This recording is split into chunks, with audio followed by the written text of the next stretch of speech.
दोस्तों 12 देशों के मना करने के बाद अब कनाडा ने घोषणा कर दी है कि वो अपने रक्षा खर्च का 70% अमेरिका को भेजना बंद कर देगा। कनाडा ने अमेरिका के साथ अपनी सबसे बड़ी अपनी सालों पुरानी डील को तोड़ दिया है। कनाडा जो अमेरिका का सबसे बड़ा क्लाइंट है, दोनों देशों के बॉर्डर टच करते हैं और अब उसी देश ने अमेरिका के खिलाफ ये एक्शन ले लिया है और अपने रक्षा बजट का लगभग 70% हिस्सा अमेरिका को देने से मना कर दिया है और ईरान के इस युद्ध में अमेरिका को फेलियर कह दिया है। असल में दोस्तों कनाडा के जो प्रधानमंत्री हैं मार्क कार्नी, उन्होंने मॉन्ट्रियल में लिबरल पार्टी के राष्ट्रीय सम्मेलन को संबोधित किया और यहां पर मार्क कार्नी ने अब तक का सबसे बड़ा ऐलान किया है। कार्नी ने कहा कि कनाडा को अपने रक्षा ढांचे और अर्थव्यवस्था को मजबूत करना होगा और इसलिए अब कनाडा के पास अब वो वक्त आ चुका है और वो समय भी खत्म हो गया है जब कनाडा की सेना अपने हर डॉलर में से 70 सेंट अमेरिका को भेजती थी और इसलिए कनाडा अपने रक्षा खर्च का 70% अमेरिकी कंपनियों को नहीं भेजने वाला है, जिससे कनाडा के रक्षा उद्योग को मजबूत करने और अमेरिका पर निर्भरता कम करने की कोशिश होगी। इसके बाद कनाडा के मार्क कार्नी ने यह भी कहा कि जो अंतर्राष्ट्रीय व्यवस्था है वो चरमरा रही है और अब अमेरिका के साथ कनाडा के जो घनिष्ठ संबंध हैं भरोसेमंद नहीं रहे हैं। कनाडा ने व्यापार युद्ध के विश्वासघात से सीख ले ली है और अब उसे बाकी देशों के साथ संबंध बनाने चाहिए, केवल एक अमेरिका के भरोसे नहीं रहना चाहिए। कार्नी ने कहा कि ये चुपचाप शुरू हुआ। लोग कैलिफोर्निया की वाइन के बजाय ओकानागन की वाइन चुन रहे थे। क्या हाल ही में किसी ने बर्बन पी है? ये भी यहाँ पर उन्होंने एक मजाकिया अंदाज में कहा कि क्या इस वक्त जो कनाडा है वो इतना ज्यादा अमेरिका के ऊपर निर्भर नहीं हुआ है। और इसके बाद वहां पर हॉल में सभी लोग खड़े होकर तालियां बजाने लगे और चौंकाने वाली बात यह है कि जितनी भी भीड़ थी सब खड़े होकर ताली बजा रहे थे। जितने लोग वहां पर थे सबने फैसले का सपोर्ट किया, हूटिंग होने लगी क्योंकि ये कनाडा के इतिहास का सबसे बड़ा फैसला अब तक का लिया गया है। अब कनाडा अमेरिका का सबसे करीबी सहयोगी है, बॉर्डर शेयर करता है, सालों से सपोर्ट कर रहा है। असल में दोस्तों जो कनाडा का रक्षा खर्च है वो डिफेंस बजट का लगभग 70% हिस्सा अपना जो है अमेरिकी कंपनियों को, सप्लायर्स को देता था, यानी कि हथियार और बाकी जितने भी इंस्ट्रूमेंट्स होते हैं टेक्नोलॉजी के, उन सबकी खरीद के लिए अमेरिका के पास जाता था 70% हिस्सा। अब कार्नी ने यह ऐलान कर दिया है कि अब जो ये मॉडल है वो हम खत्म करेंगे। कनाडा अपना डिफेंस इंडस्ट्रियल स्ट्रैटेजी लागू करेगा जिसमें रक्षा खरीद का जितना 70% हिस्सा जो अमेरिका को जाता था वो अब कनाडाई कंपनियों को दिया जाएगा और ये पहले अमेरिका को जा रहा था। और इससे कनाडा का घरेलू रक्षा उद्योग और मजबूत होगा और लगभग 1,25,000 नए जॉब्स पैदा होंगे। रक्षा निर्यात को दोगुना कर दिया जाएगा और 85% ज्यादा यहाँ पर इन्वेस्टमेंट होगा। और इसके अलावा कनाडा 2025 में ही नाटो का 2% जीडीपी भी टारगेट हासिल कर चुका है। अब इससे होगा ये कि अमेरिका पर कनाडा की जो निर्भरता है वो खत्म हो जाएगी। रक्षा नीति में ज्यादा आजादी मिलेगी कनाडा को। कनाडाई स्टील, एल्युमिनियम, टेक और छोटे जितने भी उद्योग हैं वो बूस्ट होंगे। ट्रेड टेंशन या फिर टैरिफ का असर भी कम पड़ेगा और मजबूत डिफेंस इंडस्ट्री बनेगी। लेकिन अमेरिका को इससे नुकसान होगा। अमेरिकी डिफेंस कंपनियों को अरबों डॉलर का बाजार खोलना पड़ेगा क्योंकि कनाडा उनका सबसे बड़ा क्लाइंट था और यूएस डिफेंस सेक्टर में जॉब्स और राजस्व पर भी इसका बहुत बड़ा असर पड़ेगा।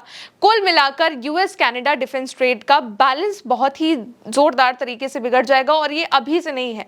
कनाडाई पीएमओ के मुताबिक अक्टूबर 2025 के प्री बजट संबोधन में भी कनाडा के पीएम ने यह कहा था कि कनाडाई सेना के लिए खर्च होने वाले हर डॉलर में से 70 सेंट से ज्यादा अमेरिका को जाता है। फिर अप्रैल में उन्होंने इसी बात को दोहराते हुए कह दिया है कि अब ऐसा नहीं होगा।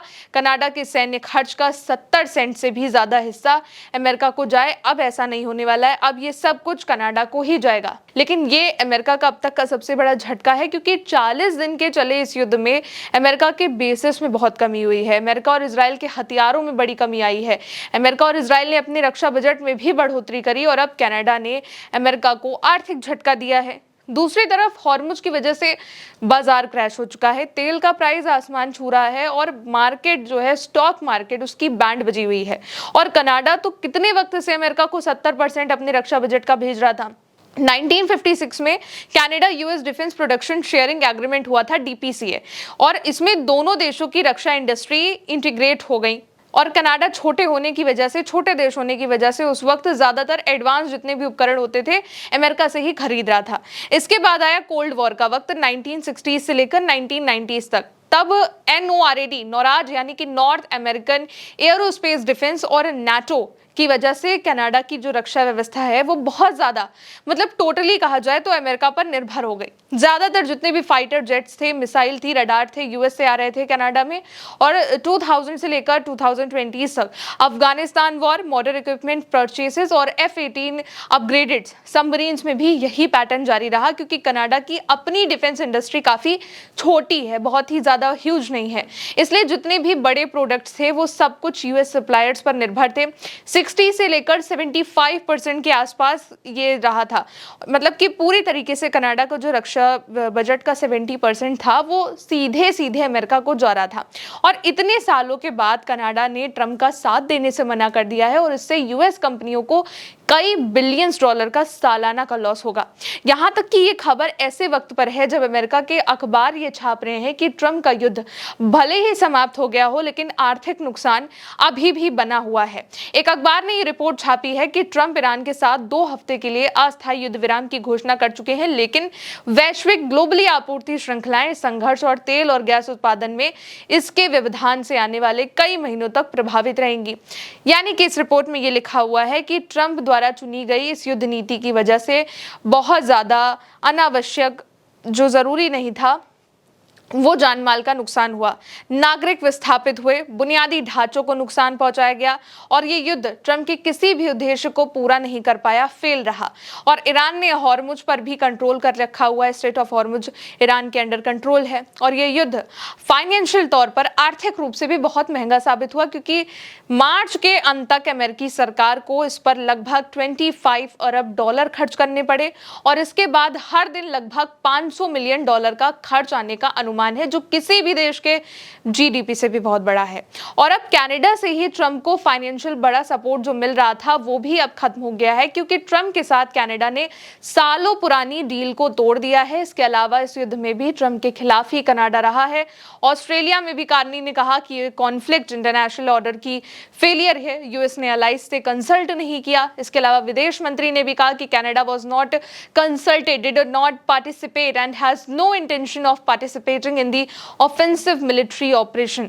यानी कि कनाडा इस युद्ध में शामिल नहीं होगा और कनाडा से परामर्श नहीं किया गया, उसने भाग नहीं लिया, उसका इस आक्रामक सैन्य अभियान से भाग लेने का कोई भी इरादा नहीं है। और ट्रंप के इस युद्ध को फेलियर तक बोला गया, जो कि सबसे बड़ी बात है। अब कनाडा से जो है ट्रंप को बहुत सपोर्ट मिल रहा था, अगर देखा जाए रक्षा बजट के तौर पर, क्योंकि कनाडा का जो रक्षा बजट का 70% हमने जाना वो सब कुछ जा रहा था अमेरिका को, यानी कि अमेरिका में वो पैसे जा रहे थे, किसी भी तरीके से जा रहे हों। और अब वो पैसे वहां पर नहीं जाएंगे, बल्कि कनाडा का अपना डिफेंस सिस्टम बनेगा। कनाडा जो 70% बाहर दे रहा था वो अपने देश में देगा, जिससे वहां पर सप्लाई बढ़ जाएंगी, जॉब बढ़ जाएंगी और ये सब चीजें ग्रो अप होंगी। अमेरिका को इससे लॉस होगा, क्योंकि अमेरिका अभी भी युद्ध की वजह से लॉस झेल रहा है। रोजाना 500 मिलियन का खर्चा, जैसा कि हमने जाना, वो अमेरिका को इस युद्ध में हो रहा था और तमाम बड़े लॉस अमेरिका को इस युद्ध में अभी तक हो चुके हैं। इसकी भरपाई जो कनाडा से थोड़ी बहुत हो रही थी वो अब अमेरिका की खत्म हो जाएगी, जो कि ट्रंप का बहुत बड़ा लॉस है। और सबसे बड़ी बात कि ये सालों पुरानी डील थी कनाडा की, जो अब खत्म कर दी गई है। फिलहाल दोस्तों मेरे साथ इस रिपोर्ट में इतना ही। मेरा नाम है गौरी, देखते रहिए उल्टा चश्मा यूसी। नमस्कार।